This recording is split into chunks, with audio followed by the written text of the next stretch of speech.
دومره انسانانو کې یو سړی دا رانه کوي چې هغه دا تپوس وکړو چې زه ګناهګار یم، ما ته ګناه چل وښایي، ګناه څنګه پرېږدم؟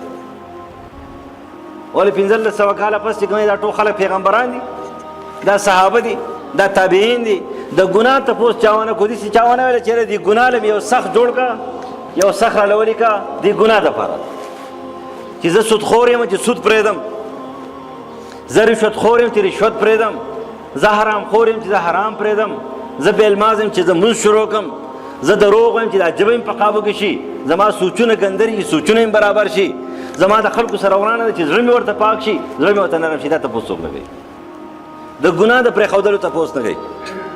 لیکن تپوس تش د دې خبرو یاره دنیا خرابه ده، کاروبار خراب دی، پلان کې ټیک ته دې تپوس هم کوو، خو د ګناه تپوس خو خپل غم خوږه که نه، خپل غم نه کوي. لیکن تش د دنیا په غم کې اخته نو دا خو ټول هر څه دنیا دنیا شوه، نو بیا دا آیات کریمه خو په مونږ باندې چسپان کېږي چې اذهبتم طیباتکم فی حیاتکم الدنیا. دا خو هر سره دنیا دپاره کول، د دنیا د حصول دپاره دی کول چې زه په دنیا کې برابر یم.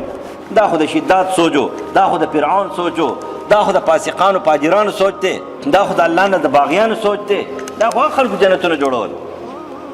د حرامو د حلالو تمیز نه کو، لہذا د حرامو د حلالو تمیز وکړي.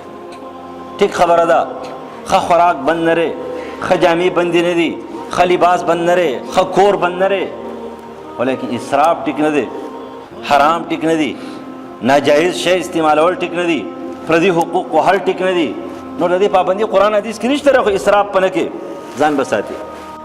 څومره نعمت نه شکر روانه، هر کور ته چې ورشي اول زما پسې د نورو دنه کور ته ورشه، په هلته ډوډۍ پرته ده، هلته ډوډۍ پرته ده، دلته وریجې اړولې. سعودي عرب خو غرق دی، غرق خو شو او غرق کېږي به.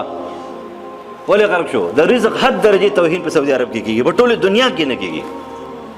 چې په عربو کې کومه توهین کېږي د رزق، دا په بل ځای کې نه کېږي. غونډ غونډ شیزونه راغلي او هغه دغه ته وراچوي، دغې شیزونو ته هلته دا د رزق چې کوم دی حد درجې دغه روانې ته یاره څه چل خو نه کېږي، وبه شي. د الله تعالی صبر چې کوم دی خو زیات دی، وبه شي.